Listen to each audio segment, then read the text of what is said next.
Alors, Bodyzoy 9, est-ce que c'était bien ? C'est ce qu'on va voir. Bodyzoy 9 s'est tenu le 29 octobre à Fâche-Tuménil et la vidéo est entièrement disponible sur le BZW+. Order, chers membres du jury catchesque, c'est Joe, et comme à chaque fois que je parle de la BZW, je suis accompagné d'Aurore. Salut à tous. Et donc nous allons débriefer un petit peu ce qui s'est passé durant le show qui a été constitué de 6 matchs, et actuellement, nous allons nous attarder dans l'ordre du show sur le premier match, à savoir le match pour le titre hardcore, qui a été défendu dans un match extrême, et ce match a vu Paul Robinson affronter Mike DiVecchio et Jack sans nom, le champion actuel du titre hardcore, et ce match a été d'une violence rare, ce match était incroyable, ce match a été exceptionnel, mais d'abord, parlons de l'entrée, qui a vu Paul Robinson arriver en premier, ou c'était Mike DiVecchio ? Mike DiVecchio en premier. Mike DiVecchio en premier, suivi de Paul Robinson, Oui. Et ensuite, Et en dernier, le champion. Le champion qui est venu, comme à son habitude, avec sa petite charrette, ses poubelles, ses panneaux jaunes, kendo stick. Il y avait des plots orange aussi, Oui, de signalisation pour les travaux. C'était franchement... Préparer un petit chantier. C'était pas mal, c'était bien. Ouais, en tout cas, le match, c'est sûr qu'après, ça a été un chantier pour nettoyer, parce que c'était un bordel, quoi. Surtout pour faire un premier match hardcore. Oui, Commencer directement comme ça. ils en ont Pour foutu nettoyer, faut aller vite. Ah, Michel, il a eu du taf, le malheureux. Hein. Ils en ont foutu partout. Ça a été franchement incroyable. Les panneaux jaunes ont explosé en 1000 morceaux. Ah, il y en a eu des panneaux jaunes utilisés. Je pense à Paul Robinson qui s'est ramassé un panneau jaune plein de balles, pleine tête. Par Mike, oui. C'était oui. Puissant. Et alors, on le voyait sur le dos de Paul Robinson, t'avais le panneau jaune qui était intégré à son dos. Enfin, il y avait une marque. Il va devenir un panneau jaune. Oui, le gars, tu le plies. Allez, voilà, attention, sol mouillé. Mais je voudrais aussi mettre un petit mot sur la performance de Mike DiVecchio. Pour moi, ce gars-là, il a le total package. C'est pas pour rien qu'il a été signé à la TNA il y a peu. Le gars, il a le physique de Brock Lesnar, il a le cardio de Seth Rollins, et il a l'agilité de Ricochet. Oui, j'allais dire, il est vraiment très agile. Comparé à son physique, il a le total package. C'est impressionnant. Je me souviens, pour les gens qui ont pu connaître ça à l'époque, Brock Lesnar qui tente un shooting star press et qui se loupe. Je vois Mike DiVecchio qui est d'une facilité, d'une aisance dans les airs. Je trouve ça franchement extraordinaire. Je trouve qu'il est exceptionnel. Franchement, le lutteur est incroyable. Oui. Il a un avenir qui est, je pense, tout tracé. Et alors, il a une autre qualité qui est bien pour lui, c'est qu'il est de Frameries, donc de la région du Grand Mons. Donc c'est un Montois. Et pour une fois qu'on a un Montois de talent, ça s'applaudit et ça se souligne. Ça se souligne clairement. Bon, hormis ça, le match a vu également une table se faire fracasser en deux. Des coups de chaise également. On a eu des coups de chaise. Je pense qu'il y a eu des kendo sticks. C'est bien possible. Je pense qu'il y a eu un petit peu de kendo stick. Oui, mais pas beaucoup. Non, c'est pas le truc le plus marquant. Le plus marquant, c'est le panneau jaune, de Oui. manière générale, qui explosait tous azimuts. On a eu aussi Mike DiVecchio qui a rattrapé Paul Robinson en plein air d'un bras. Petit sac à patates. Robinson qui tente un spear, t'as Mike qui arrive, qui l'attrape, il le retourne. Et alors sur la fin, le Dead Valley Driver, la vitesse de la prise. Le pauvre Robinson, il est mort. Je pense qu'il a pas eu le temps de comprendre. Ah, il est mort. Et là, on a eu l'apparition d'un lance-flamme. Oui. Incroyable, exceptionnel. Franchement, je vous Quel jure, lance-flamme. je vous jure, vous devez aller voir ce match. Il est incroyable. J'allais dire exceptionnel, mais incroyable aussi. Pour un match hardcore, pour une ouverture, pour une mise en bouche sur un show qui s'annonce grandiose, faut dire que Bodyzoy a mis les petits plats dans les grands. Bon, je pense qu'on peut dire le résultat. On n'a pas trop détaillé le match parce que... Oui, de toute façon, ça a été mis sur les réseaux. Donc... Voilà, et de toute façon, Jack Son Nom a défendu contre l'homme où on en parlera d'ici quelques instants. Enfin, donc vous comprenez que Jack Sans Nom a conservé le titre hardcore. Il faut souligner quand même que ce match est à voir vraiment. Si vous êtes amateur de catch hardcore, si vous êtes amateur de la Bodyzoy, enfin en tout cas à ce moment-là ça s'appelait Bodyzoy, vous avez une autre vidéo sur laquelle vous pouvez vous retourner pour savoir ce qu'il en est. C'est un match qui est clairement à voir. Oui, clairement. C'est franchement un chouette match. Oui, et on ne connaissait pas Paul Robinson, mais il était vraiment pas mal. Oui, à revoir, je pense. Oui, parce que quand on le voit arriver, on se dit, il a un petit physique, faut le souligner, il est bien dessiné, on se dit c'est un gringalet, qu'est-ce qu'il vient faire là, quoi? On se dit, il vient pour se faire taper dessus, il va servir de punching ball et basta. Eh ben non, franchement, je trouve qu'il a démontré quand même une certaine technique. Il a essayé à plusieurs reprises de caler un spear. Oui. Alors avec son physique, on se dit le Spire, on le voit pas sur un physique comme le sien, on voit plutôt sur un physique à la Mike DeVecchio où on se dit là la prise elle va avoir de l'impact, elle va avoir de la pêche, et au final ben non, il est crédible, il est franchement intéressant. Bien. Ce n'était pas que de la violence. Non, il a fait un bon match. Oui, il y avait un équilibre aussi, ce n'était pas que de la barbarie, on a eu un peu de technique, un petit peu de violence, franchement une alchimie parfaite. Je trouve que c'était un magnifique match pour débuter une soirée, c'était parfait. Et justement, parlant de débuter la soirée, quelle note tu mets pour ce premier match ? Je mettrais un 3,25 sur 5. Oui. Un 3,5. Oui, j'ai longuement hésité, mais oui, un 3,4. Écoute, moi je vais mettre un 3 étoiles et demi, évidemment sur 5. Franchement, c'est un match que je ne peux que conseiller pour ceux qui sont amateurs de violence, pas trop. La violence, quand même relativement raisonnable. Oui. On n'est pas sur de la barbarie ou de l'extrême violence. On est sur un match hardcore classique, traditionnel, qui fait le café. Et bien franchement, je trouvais que c'était parfait pour débuter la soirée. Je le répète encore une fois, mais parfait. Très bien. Tout à fait. C'est juste ce qu'il fallait. Et alors, Mike DeVecchio qui a eu cette flamme en plein visage là. Oh là là, ça c'était extraordinaire. C'était très visuel comme effet. Heureusement. Très impressionnant. Heureusement, il n'a pas eu de blessure suite à ça. Heureusement, vraiment, parce qu'on peut être très vite blessé avec ce genre de choses. On voit de nouveau que ce sont des professionnels, que la BZW cadre bien la chose aussi. Donc voilà, tout était à disposition pour mettre le spectacle en valeur et en même temps les lutteurs en pleine sécurité. C'était parfait. Oui, c'était parfait. Et à la fin du match, il y a aussi la petite annonce du match de vrai. Jack Sornon. Du match de Jack Sornon qu'on a pu pour débrief. la Bodies Oil Changeure Destiny. Oui, tout à fait. Et son adversaire. Ça a été Jimmy fucking Lloyd. Et là, ça a été l'annonce d'un match extrême, d'un match ultra violent entre Jack et Jimmy. Et ça, on l'a déjà vaguement débriefé. Oui. On y reviendra plus longuement quand on aura revu le show. Et quand ce sera disponible. Sur la plateforme, ouais, tout à fait. Mais en tout cas, l'annonce, je me doute que ceux qui étaient sur place, ils ont dû être comme des fous. Alors nous, on a vu le match, c'était encore autre chose, mais rien que l'annonce, ça devait déjà faire quelque chose, quoi, tu vois. Parce que bon, encore une fois, Jimmy Lloyd, on en avait parlé lors de la vidéo précédente, mais on le connaissait pas. On a eu l'occasion de le découvrir et c'est un sacré personnage, quoi. C'est un sacré morceau. Mais passons au match suivant. Et le match suivant, on va le débriefer tout de suite. Le second match de ce show était pour les titres par équipe. La VCC, la Vlaams Catch Coalition, équipe composée de Daniel Akindele et de Thibaut Hendrick, accompagné cette fois de Noé AUK, défendait les titres par équipe face au Close Personal Friends CPF, équipe composée de Danny Black et de Just Joe Lando. Joe Lando qu'on connaît plutôt bien. On a pu voir performer dans un très bon match à 6, j'allais dire par équipe, mais non pas du tout, un match à 6 lors de Bodies Oil 8 pour être challenger, match qu'il n'a pas gagné. Et ici, il avait l'opportunité d'aller peut-être chercher enfin l'or autour de ses hanches en challengeant les Vlaams Catch Coalition. Alors, il faut dire que ce match a été directement sur les chapeaux de roue parce qu'il n'a pas eu le temps de commencer, que CPF se faisait déjà agresser par la Vlaams Catch Coalition qui,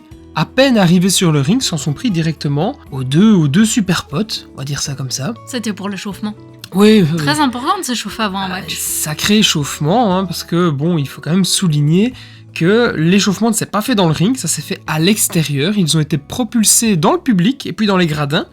Là-bas, ils ont subi un petit peu. Pendant ce temps-là, AUK était aux commentaires. Oui, il avait pris la place de Cyrano. Oui, je pense, c'est ça. Il avait agressé Cyrano pour prendre sa place.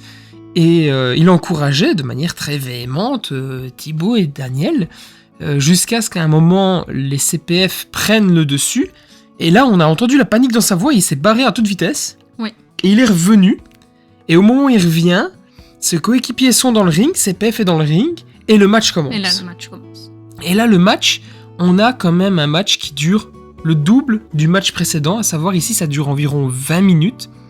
Et on a eu certainement un des plus beaux matchs par équipe que j'ai pu voir. Ça fait 15 ans que je regarde du catch, ça fait facilement partie de mon top 5 des matchs par équipe préférés, et certainement le plus beau match par équipe que j'ai pu voir cette année. Il faut le souligner, on a eu une superbe performance de CPF, et je vais te le laisser cette fois-ci, de Thibaut Hendrick.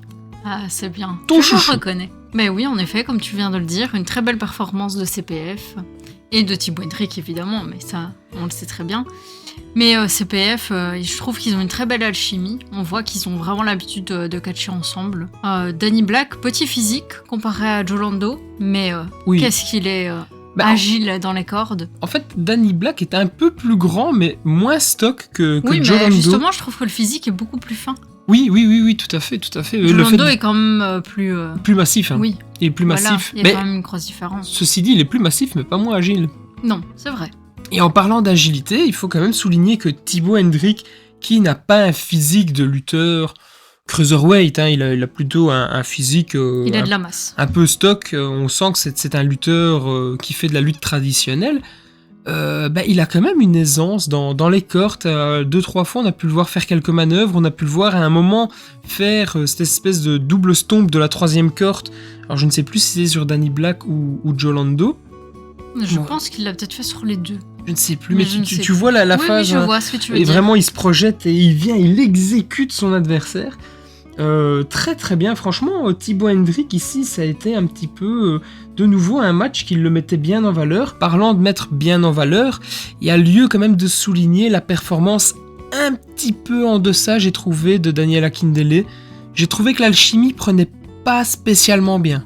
J'ai l'impression qu'il avait un peu de mal avec les gabarits peut-être qu'il avait en face de lui.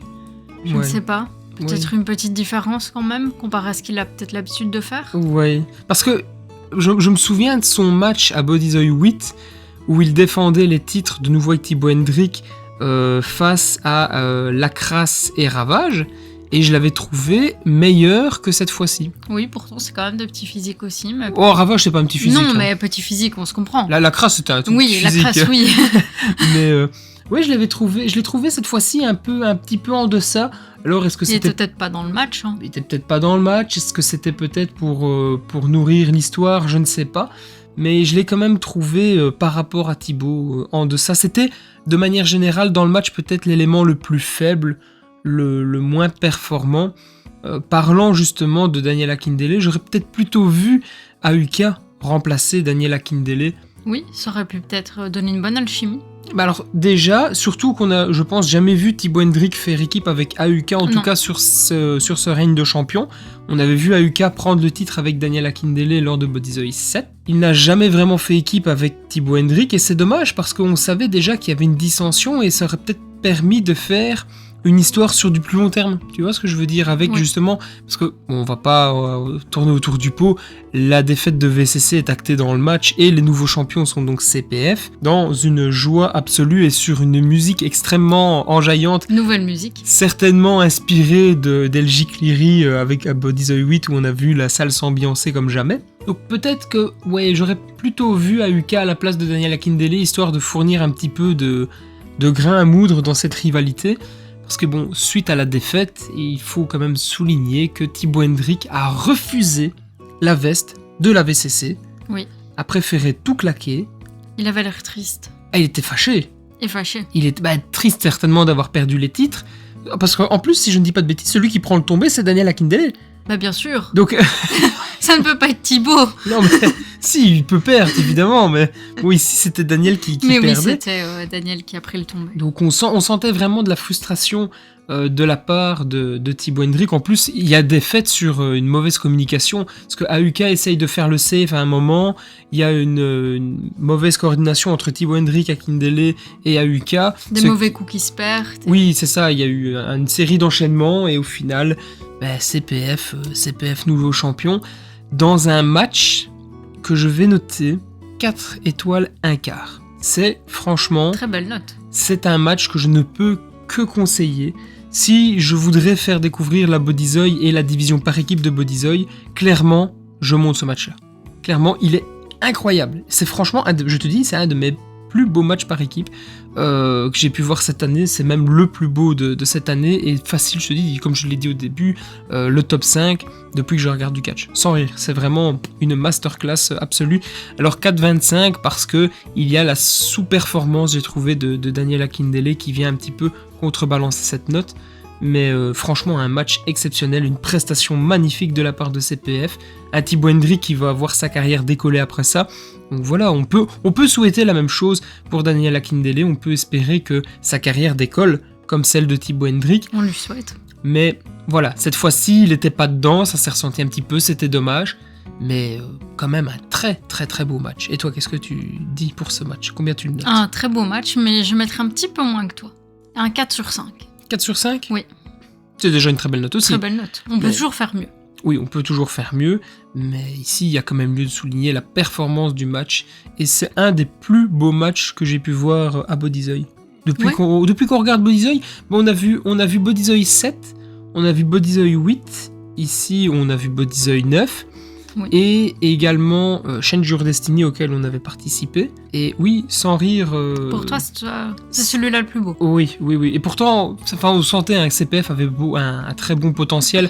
On avait pu les voir lors du Bodyzoy 7 avec, en tout premier match pour nous en termes de catch indépendant. On les avait vus face à Rivality. On savait que c'était une très très bonne équipe, autant de part et d'autre, autant Rivality que CPF. Mais ouais, CPF, c'est clairement l'équipe à garder dans le collimateur. Clairement. Quelle suite pour CPF, ça on le verra. On verra ça certainement lors de BZW10. Oui. Mais en tout cas, très content de voir ces nouveaux champions méritants. Pour ce troisième match, la BZW nous a offert un Dream Match. Mike Bailey a affronté le chasseur royal Aigle Blanc dans un match d'environ 30 minutes. Et quel match! C'est simple, je vais pas trop le décrire cette fois-ci, toi non plus. Non. On va garder la surprise et le suspense parce que le match est dispo dans son intégralité sur la chaîne YouTube de la BZW. Foncez voir ce match qui est extraordinaire, un des meilleurs de la BZW. En tout cas, nous, on a adoré le match, on l'a trouvé très bien. On peut expliquer vaguement ce qui s'est passé peut-être pour donner envie aux gens d'aller voir ça? Évidemment, beaucoup de voltige, beaucoup de coups de pied. Énormément de coups de pied. Énormément. De Mike Bailey. Oui. Beaucoup d'impact dans les coups. Ça a claqué. Il doit avoir mal aux pieds. Ah ouais. Alors lui doit avoir mal ses pieds et Aigle Blanc doit avoir une douleur thoracique horrible. Oui. Bah, d'ailleurs, on le voit à la fin du match. Est tout rouge. Il est extrêmement marqué. Nous avons eu un match sous le signe du respect. Oui. Sous le signe... Beaucoup de marques de respect. Oui, du respect et de l'amitié. Parce qu'il y a eu cette espèce de fibre un peu good vibe entre les deux, même si durant le match, ils se sont littéralement déclaré une guerre. Et quelle guerre! Franchement, foncez voir le match. C'est certainement un des plus beaux matchs du circuit indépendant de cette année. Certainement un des plus beaux matchs de la BZW. Et en tout cas, on a eu l'occasion de découvrir un Mike Bailey qui est un talent incroyable. Oui, moi je ne le connaissais pas, mais très belle découverte. Mais vraiment. J'ai hâte de voir d'autres matchs. J'avais vu de Mike qu'il avait eu un très très très bon match contre Will Ospreay du côté de la TNA. Certainement aussi top 5 match de l'année, toutes fédérations confondues. Donc je savais que ce garçon était un immense talent. Mais de nouveau, à travers ce match, il a démontré de très bonnes qualités techniques. Et en tout cas, on a pu voir et découvrir un lutteur que je n'ai qu'une seule envie, en fait, c'est de voir en live. Oui. J'ai envie de le voir. J'espère le revoir et comme tu dis, pourquoi pas en live. Ah là, ça peut vraiment être quelque chose. C'est au final mon plus grand regret de ce Bodyzoy 9, c'est de ne pas avoir assisté au show pour ne serait-ce que découvrir Mike Bailey qui est... En tout cas, je ne peux vous dire qu'une seule chose, foncez voir ce match sur la chaîne YouTube de Bodyzoy. Franchement, foncez, c'est une demi-heure et croyez-moi, c'est une demi-heure excessivement bien investie. Oui. Pour ce match, qu'est-ce que tu donnes comme cotation? Un 4 écarts. Un 4 quarts? Oui, un 4 quarts. Un 4 quarts. Mais c'est une très belle note pour un très bon catcheur et en tout cas... Un délicieux 4 quarts. Hein. Il ne faut pas aussi oublier qu'un match se fait à deux, on vante énormément Mike Bailey, mais il faut également souligner la prestation très très bonne d'Aigle Blanc. Oui. Il a fait un très bon match. Même si celui qui a peut-être brillé un peu plus dans le match, c'était Mike Bailey, mais les enchaînements de fin d'Aigle Blanc sont franchement très très bons. Et encore une fois, on voit qu'Aigle Blanc est un immense talent. C'est difficile de faire un mauvais match avec ce garçon, je pense. Oui. Il faut l'avouer. Il fait briller énormément les talents, quels qu'ils soient, que ce soit Mike Bailey, que ce soit Thibaut Hendrick par exemple, juste comme ça, au pif. Donc non, franchement, foncez voir ce match. Et toi, quelle est ta note? Match que j'ai noté 4 étoiles et demie. et je pense que ça les mérite. On n'est pas sur un seuil de perfection, parce que je pense qu'il y a moyen d'aller chercher un petit peu plus, tu vois. Mais on est proche. On est franchement très proche de la perfection. Et c'est un match clairement qui est à voir, quoi. À voir et à revoir sur le BZW+. La Bodyzoy nous a offert une petite entracte avant le 4e match de la soirée. 4e match qui a vu le retour de Yuval Goldschmidt, qui avait bien brillé durant le show Bodyzoy 8, dans le match à plusieurs pour le titre hardcore. On avait pu voir de belles choses venant de ce garçon, et visiblement Bodyzoy a décidé de lui accorder sa confiance, parce qu'il est revenu et cette fois-ci il affrontait un gros morceau, à savoir Senza Volto. Et toi, qu'as-tu pensé de ce match ? Un match qui a mis un peu de temps à démarrer, j'ai trouvé. Et le rythme était un petit peu saccadé. Mais sinon, dans l'ensemble, un très bon match quand même. Ils ont quand même fait une belle performance tous les deux. C'est vrai qu'on a pu voir quelque chose d'intéressant, notamment au Yuval, parce que bon, Senza Volto, on le connaît bien, on savait ce qu'il vaut, donc on n'a pas vraiment été surpris. Néanmoins, ça a permis peut-être aux gens de la Bodyzoy de découvrir un petit peu plus Yuval Goldschmidt, qui m'avait, je dois dire, bien tapé dans l'œil dans le show Bodyzoy 8. Et c'était vraiment un plaisir de le revoir ici performer face à Senza Volto. Mais comme tu dis, le petit reproche que j'ai à faire à ce match, c'est qu'il y a eu pas mal de temps mort. On avait l'impression que c'était assez saccadé. C'est-à-dire qu'on a eu un segment de match, puis un long temps de pause, segment de match, long temps de pause. Ça m'a perturbé un petit peu dans l'appréciation du match, je dois avouer. J'aurais peut-être préféré un match un peu plus court, mais un petit peu plus fluide. C'est ce que je noterais quand même sur ce match, qui néanmoins reste quand même un bon match. Il faut souligner, on a de belles choses, on a de belles prestations, une belle performance de la part des deux hommes. Franchement, pour ceux qui sont adeptes de lucha libre et de haute voltige, c'est un match qui est quand même à conseiller. C'est un match assez sympathique à voir. Match qui dure à peu près 15 minutes, c'est ça, c'est ça, un petit 15 minutes. Je pense que c'était un petit peu la durée idéale pour pouvoir justement redémarrer la machine aussi après la pause accordée par Bodyzoy pour permettre d'aller acheter du merch par exemple, parce que c'est très important de soutenir les lutteurs indépendants. Si vous avez l'opportunité, l'occasion d'acheter un petit peu de merchandising, une photo, un t-shirt, ça leur fait plaisir, ça vous fait un bon souvenir aussi, c'est du win-win des deux côtés, et puis ça soutient, comme je dis, les catchs indépendants, et ça c'est très très important. Pour en revenir au match, quelle note tu mets sur 5 ? Je mettrais un 3,5. Et toi ? Je vais te suivre. Pour moi, c'est un 3,5 aussi. Notamment, je reviens là-dessus, sur ce rythme un peu saccadé. Et c'est dommage, parce que les enchaînements sont fluides, mais il y a des temps, justement, de latence entre ces enchaînements-là. Et c'est ça qui m'a un petit peu, pas dire sorti du match, mais ça m'a peut-être un peu frustré dans mon visionnage. Un petit peu perturbé. Oui, c'est ça, un peu perturbé. C'est dommage, mais ça reste un match tout à fait agréable, avec une victoire de Senza Volto à la clé. Et en parlant de match agréable, nous allons parler du gros bordel match qui a suivi. L'avant-dernier match est un gros bordel match. Mais qui sont les participants de ce gros bordel match, Aurore ? Jacob Vadok, Dominique Le Talendier, Tristan Archer, Vertigo et Ultima Sombra. Ok, et la question que j'ai envie de te poser, parce que tu t'étais posé une question lors de nos pronostics, c'était de savoir, est-ce que Dominique Le Talendier porte bien son nom ? Je pense qu'il a quand même montré qu'il avait du talent, en effet. Mais je pense que... Vas-y. Je pense qu'il peut quand même montrer plus. Parce qu'on ne l'a pas quand même vu assez présent dans le match, je pense. Mais de manière générale, le match a duré, à peu près 15 minutes ? Un petit 15 minutes, oui. 15 minutes, 5 participants, ils ont plus ou moins eu chacun l'équivalent de temps en termes de prestations. Donc ça ne fait toujours qu'environ 3-4 minutes de prestations par lutteur. Effectivement, c'est peut-être un petit peu peu, et c'est un petit peu ce que je retiendrai de ce gros bordel match, c'est un goût de trop peu, au fond. Oui, un match un peu plus long, ça aurait peut-être été bien. Oui, j'avoue, je n'aurais pas craché sur 5 à 10 minutes de plus. Bon, peut-être que les lutteurs, si, ils sont peut-être un peu crevés. Mais en tant que spectateur, je me suis dit 5-10 minutes de plus pour mettre en avant peut-être certains lutteurs. Parce que, par exemple, je retiens une belle prestation de Von Vertigo. Et Tristan Archer, j'ai bien aimé ce qu'il a fait, mais j'ai trouvé qu'il était peut-être au final un peu en retrait malgré tout. On n'a pas vu beaucoup Tristan sur le ring. Je retiens également de ce match, surtout, au-delà de la performance, de l'amour entre Jacob Vadok et Ultima Sombra qui nous a gratifié d'une danse pour laquelle on s'entraîne toujours. Oui, on s'entraîne. On n'oublie pas pour Banger Zone 10. Et au final, c'est un goût de trop peu, en fait.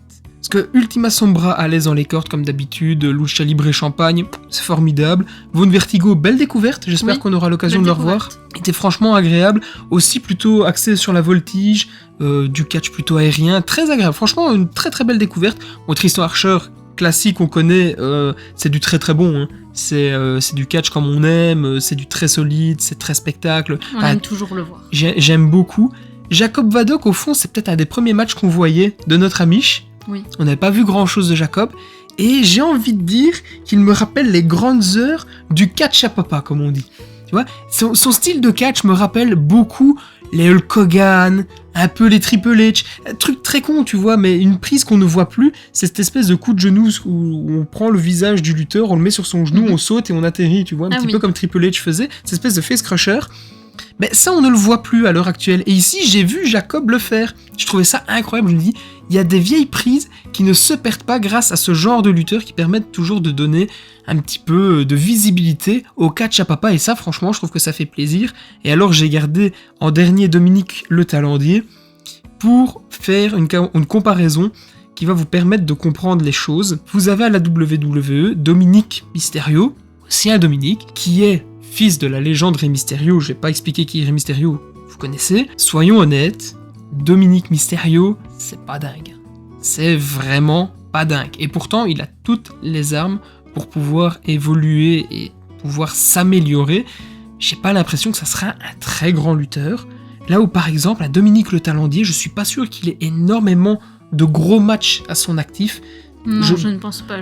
Si je me trompe pas, je pense même que c'était son premier match. Alors, selon les réseaux sociaux, il a quand même un passif, je vais dire, d'une dizaine d'années. Néanmoins, quand j'ai essayé de trouver sa page Cage Match, je ne l'ai pas trouvé. Bon, après, Cage Match, c'est pas non plus la Bible absolue, mais ça permet déjà de donner un petit peu une idée sur le passif des lutteurs. Et bon, malheureusement, lui, j'ai pas trouvé sa page. Alors peut-être qu'elle existe et que j'ai très mal cherché, c'est possible, ou peut-être qu'elle n'existe pas, c'est quoi, c'est dommage. Ceci dit, c'est peut-être, je pense, une de ses premières grosses prestations, en tout cas dans une fédération indépendante européenne majeure. Et ben, j'ai trouvé, à titre de comparaison de Dominique, un Dominique Le Talendier bien plus intéressant qu'un Dominique Mysterio. Je pense qu'il a un bel avenir, il a un beau potentiel, il a une belle courbe de progression qui pourrait l'amener sur peut-être des strates un peu plus élevées. Mais en tout cas, c'est un talent à garder dans le collimateur, parce qu'il est pas bien grand en plus. Hein, non, je pense qu'il a des choses à montrer. Il fait moins d'1m60, il a un physique plutôt imposant, et malgré tout, il est d'une aisance dans les airs, c'est très perturbant. Il passe entre en les fait. cordes. Oui, mais c'est un peu perturbant, t'as l'impression que, pour donner encore un taux de comparaison, bon, plus ou moins le terme de physique ni est un peu proche, un Mark Henry par exemple, on l'aurait jamais vu faire ce genre de prise, tu vois. Il me rappelle un petit peu dans l'esprit un Ketley. Oui, un petit peu, dans l'idée, tu vois, un physique très imposant et malgré tout, très agile, très aérien. Et au final, ben, on a une prestation qui est franchement agréable dans un gros bordel match. Est-ce que c'était un si gros bordel que ça ? Je trouvais le bordel un peu sage. Oui, un petit peu honnêtement. Sage. Mais bon, un beau bordel quand même. Mais c'était sympathique. Et comme je dis, c'est vraiment un goût de trop peu au final. Oui, un petit 5 minutes en plus, ouais. Pas dit non. Ceci dit, victoire de notre Amish. Oui.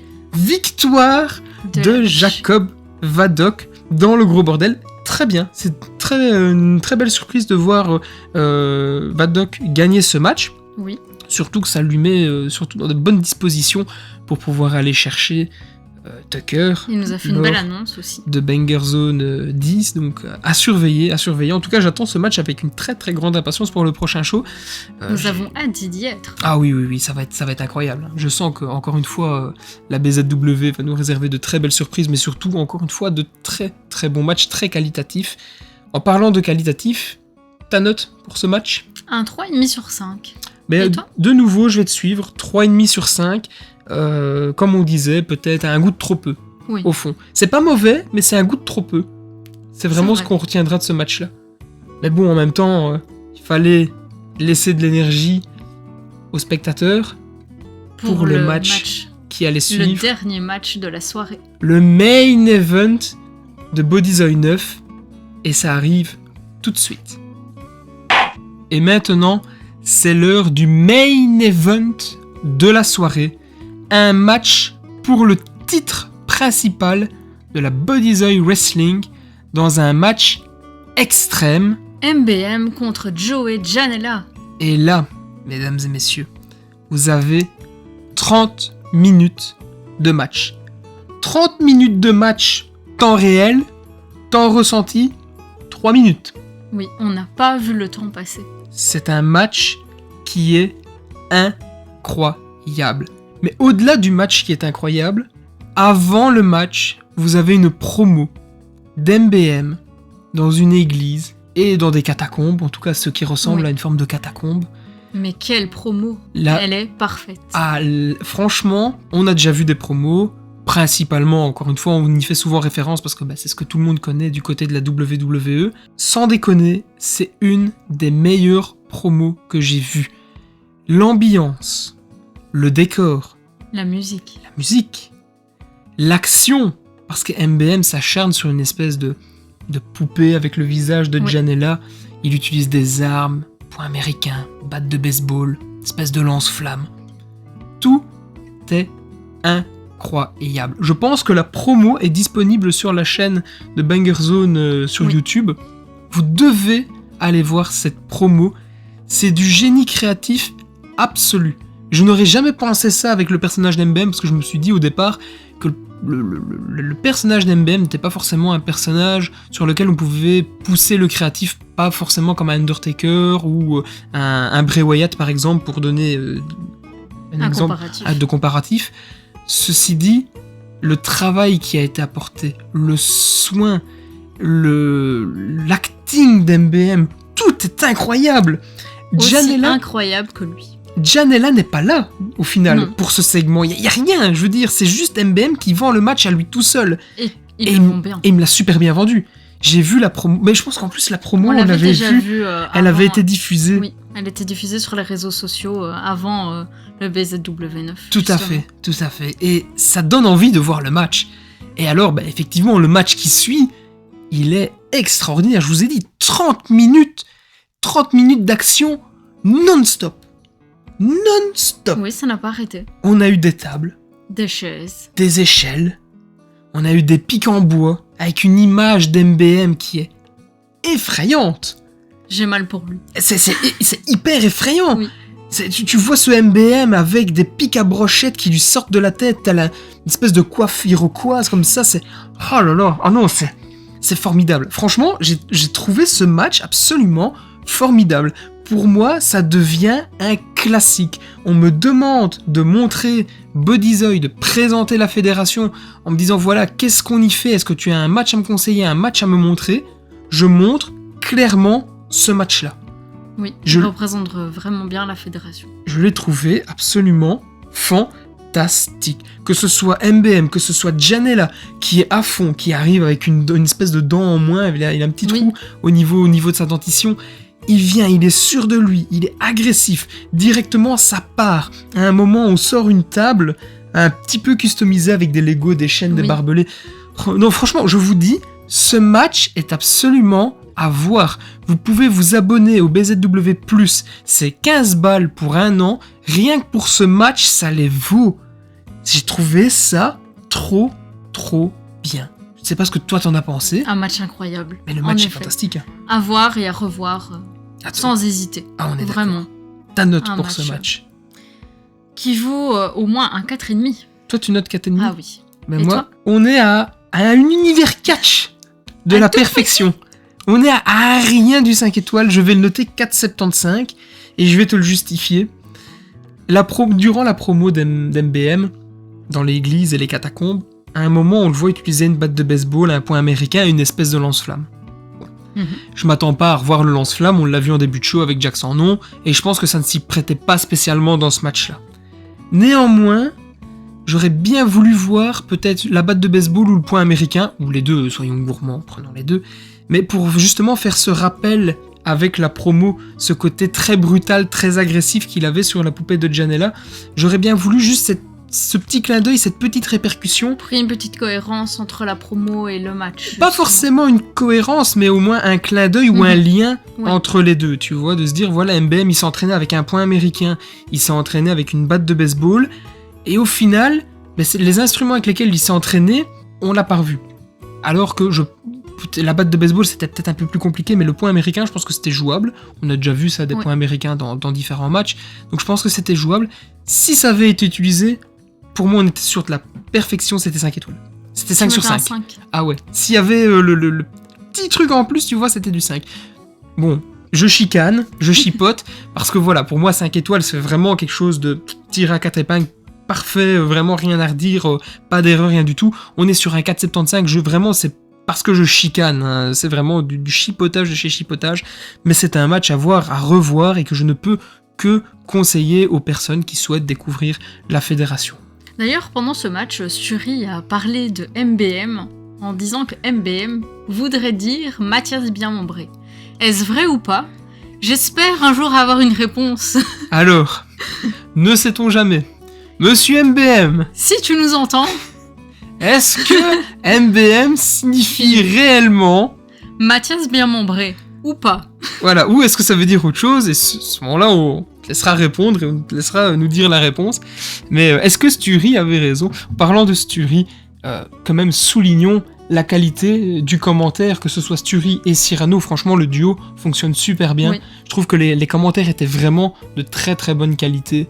Ça a aidé aussi à voir le show se dérouler de manière agréable, parce que surtout quand on est spectateur d'un show, les commentaires ça joue beaucoup. On a déjà pu le constater, on peut apprécier certains duos, on peut ne pas apprécier d'autres duos. Je trouve que celui-là fonctionne très très bien, c'est Oui. très agréable. Et on les remercie pour leurs commentaires. Ouais, franchement c'était très très cool.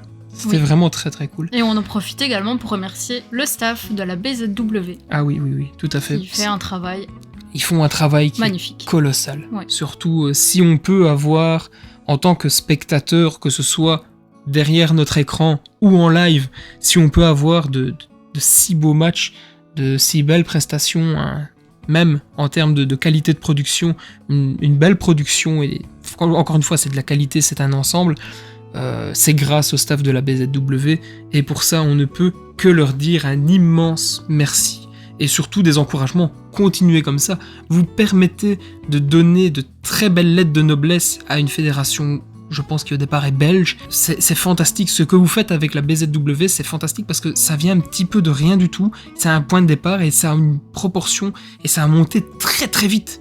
Oui. Je trouve que la BZW est une des fédérations qui a le plus évolué sur un très laps de temps, et en plus de ça ils ont subi le Covid aussi, parce que c'est né avant la période du Covid. Oui, ils ont quand même su survivre malgré la période Covid. Oui, et surtout ils ont continué à s'améliorer de plus en plus, et ils ont une courbe de progression qui est stratosphérique, et ça ne serait pas possible sans l'ensemble du staff, les gens de l'ombre, les gens qui viennent peut-être parfois faire du bénévolat. Oui. On ne peut que leur dire un immense merci et avoir un immense respect pour ces personnes. Tout à fait. Ils sont franchement fantastiques. On vous remercie de nous avoir écoutés. On se retrouve bientôt pour la review du Bodyzoy 7 qui devrait sortir encore ce mois-ci. Et on vous dit à la prochaine et portez-vous bien. À bientôt chez Joe.